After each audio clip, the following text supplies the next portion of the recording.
wanna sleep in, cause I got something to prove. I gotta take what I hate and finally make a move. I think of you and all the shit you don't do. Well, I'ma make hella sure that I don't become you. I have no regrets, yeah, I'll tie up my chest. I'll never forget what it's like to be in debt. Hello mga ka-JTech, labas lang tayo ngayong short ride kasi meron tayong papakawit sa motor natin. Meron tayong nabiling something sa Lazada. Ito, wala kasing paddock stand to si CB natin, so papakabitan natin. Meron tayong nabili sa Lazada na panglagay dito. Ito may extend to, mamaya makikita nyo yung sukbitan nung paddock stand natin. So kasi minsan pagka mini-maintenance natin siya, hindi natin magawa kasi dahil walang paddock stand. Unlike yung mga Suzuki, ay yung mga Kawasaki na meron siyang kabitan dito na simple lang. Ito kailangan tanggalin. Yan, papalitan ito.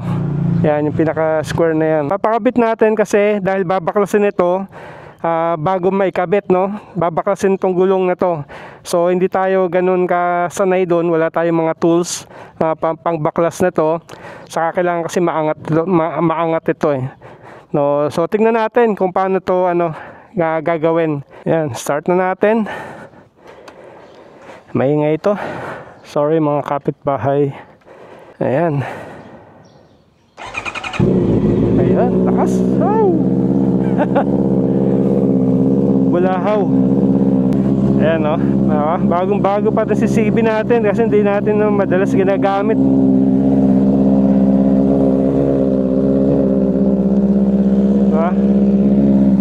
Gandang ganda ako dito sa motor na to, diba?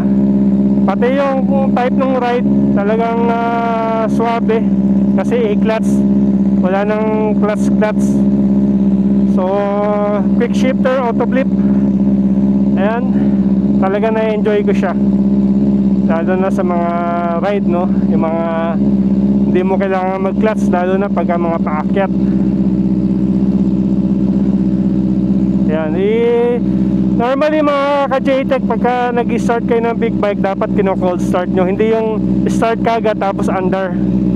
Kailangan ganyan, pinapainit nyo muna siya.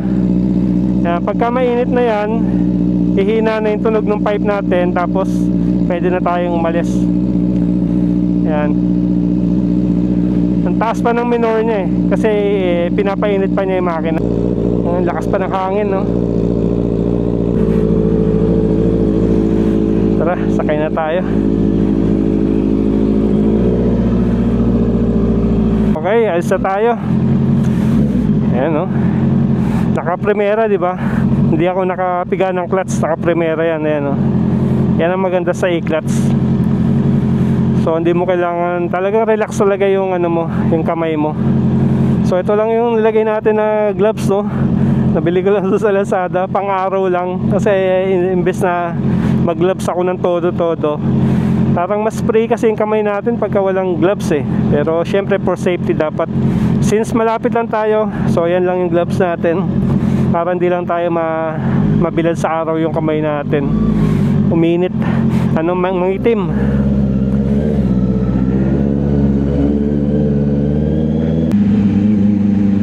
Grabe yung truck na to, smoke belcher talaga, wala pang plate number. Hindi, natabunan na yung plate number niya ng usok. Ayun napakaitim na. Ay nako, grabe. Kailangan unahan natin to si Trucky.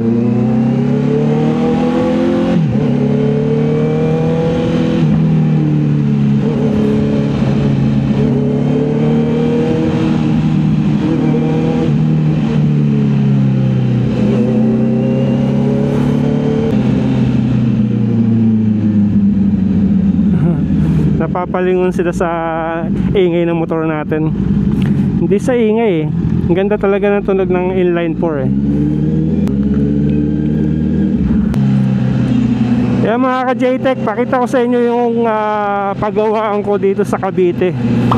So anything about big bike, even yung mga small cc, pwede kayong paggawa dito. Ito yung trusted ko na gawaan dito sa Cavite. Dito lang sa may Daang Hari. Yan, malapit lang to sa atin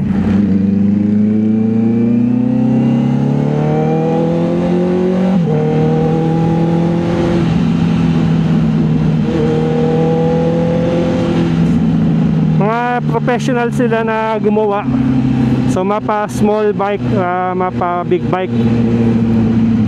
Pagka parang gawang kasa na rin, kasi authorized ano sila authorized service center ng mga Kymco, ng Kawasaki. Ayan, yung dalawang yan hindi ko lang alam yung Honda. Pero since authorized sila, so mga mga expert din sila.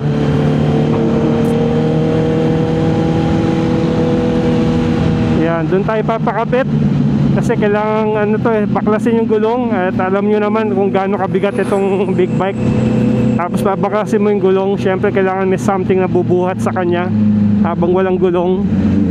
Hindi naman tayo kagaya ng kotse na walang problema sa balance, i-jack mo lang, lagyan mo lang ng jack sa ilalim, hindi bubuwal. Ito kasi 2 wheels syempre kailangan may balancing pa rin habang nakaangat.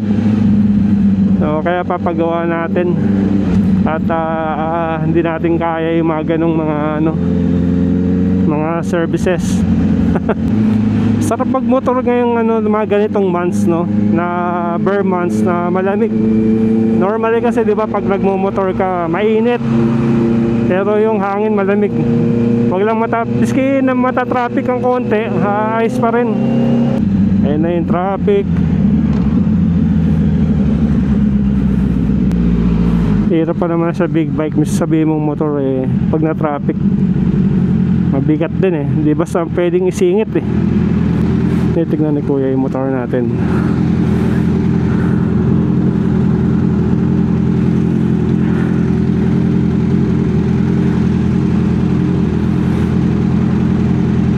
Dami talaga napapatingin dito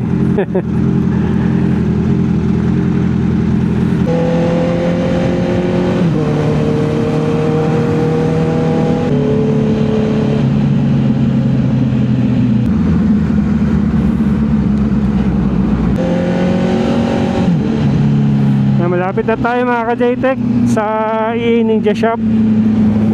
Ayan, so ito lang yung daang hari, going to sa Alabang. So kanina from tayo, from Molino, so dire-diretso lang to. Ayan, from Aguinaldo Highway pala, so dire-diretso lang to.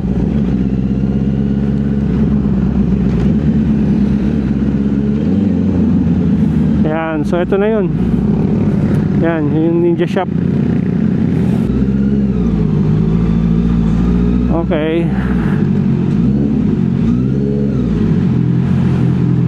CB nakahubad. Ito yung EA Ninja Shop. Dito ako nagpapagawa ng motor. Ayan may Dominar. Tapos may CB. Ayan, mga big bike. Ayan sa loob, big bike din Pero pwede rin dito mga scooter. Sa papagawa kayo dito pwede. Kompleto sila ng tools. Ayan, nakita tayo dito mga ka-JTech. Ito yung opisina nila. Dito kayo para makuha kayo ng number. Ayan.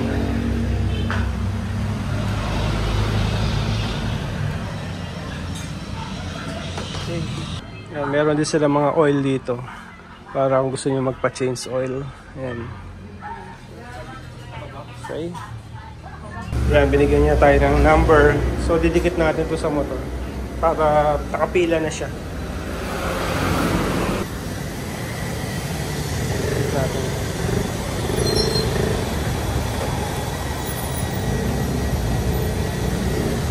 Okay. Waiting na tayo, waiting. Ito ipapakabit natin.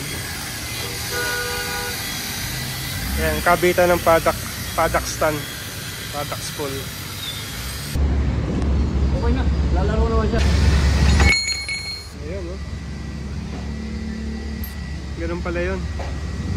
Ito. Ayan. Hindi talaga binapaklas pa. Lang, hugot ang taba pala ng bar nun. Kaya pala kataba yung bar niyan.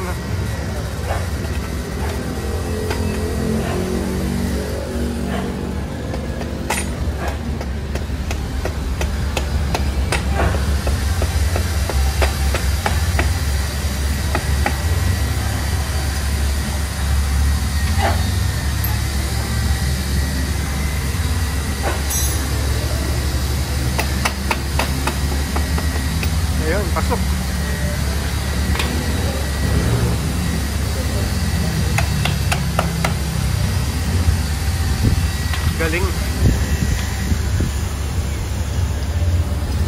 Ganun kasimple sa marunong gumawa.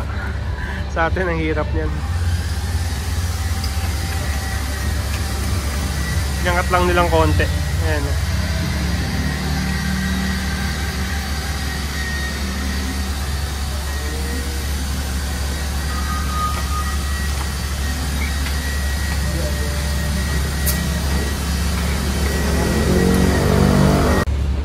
Yun, okay na. Ganun lang kadali. Kabit. Sige pa na lang. 2 hours later. So ayan mga ka-JTech, at nauwi na natin sa bahay. So yan yung pinakabit nating paddock stand. Yan, kaya na itatayo na natin si CB natin ng diretso. Hindi siya lagi naka-side stand. Ayan, di ba? So kung mapapansin nyo, diretso na siya. Di ba? Okay? Ayan. Yan. So ito yun. Yung pinakabit natin. Ito. So ito yung sukbitan ng paddock stand. Ito yung paddock stand natin. Ito gamit pa natin to sa Ninja 400 natin. Yan. Kung nasubaybayan nyo ako, yung Ninja 400 natin. So yan yung gamit natin. Na paddock stand hanggang naging CX6R. Tapos CB. So ito na. Kaya pinalagyan natin. So para ma-stand natin siya. So pag dito kasi pwede mo siyang ikot yung gulong. Pagka nililinis mo yung yung chain, yan, di ba, maintenance, o kaya kina-car wash mo siya, minomoto wash mo siya, so madali mo siyang ikot yung Actually meron din yan para sa unahan, pero hindi na natin binili yun. Ito na, okay na lang to sa atin, yung sa huli lang, sa rear lang. Yan. So yung naghahanap kay Kim Chu, ayan si Kim Chu, naka-park lang dyan. At soon, bablog din tayo tungkol dyan sa ating Maxi Scoot. Yan, si PCX. Yan. So, nilalagyan ko ng kasi minsan may pusang nakakapasok eh. Yan, no? Pero yan, hindi na nakakalusot ang mga pusa. Pero minsan may nakakapasok pa rin eh. So, yan yung tatlong motor natin. Yan. So, depende sa gamit. Yun, pang daily use. Ito, pang long ride. Ito, pang pogian, papogian. Yan, pang short ride lang kasi syempre mas relax talaga si Kim Chu, si Maxi Scoot. Yan, pang long ride talaga, super up straight ang position mo diyan. Okay. O yan, napakita ko na sa inyo kung ano yung pinagawa natin. End of flashback. So yan mga ka-JTech, natapos na tayo. So yan yung Ninja Shop. No, pwede kayong paggawa dyan. Mechanical, electrical parts, pwede silang magkabit dyan. Yan. So ito yung CB natin. Yan, finally meron na siyang paddock spool. Yan o.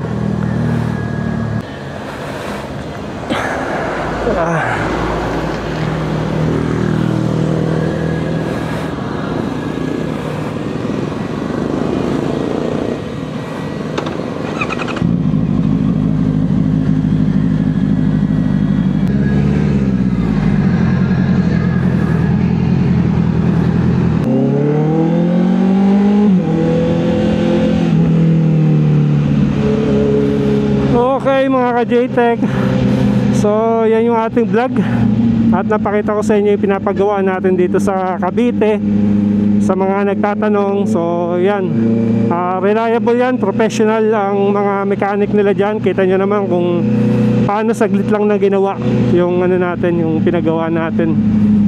Kala ko baklas gulong pa no, angat lang pala sa gilid okay na, nasundot na.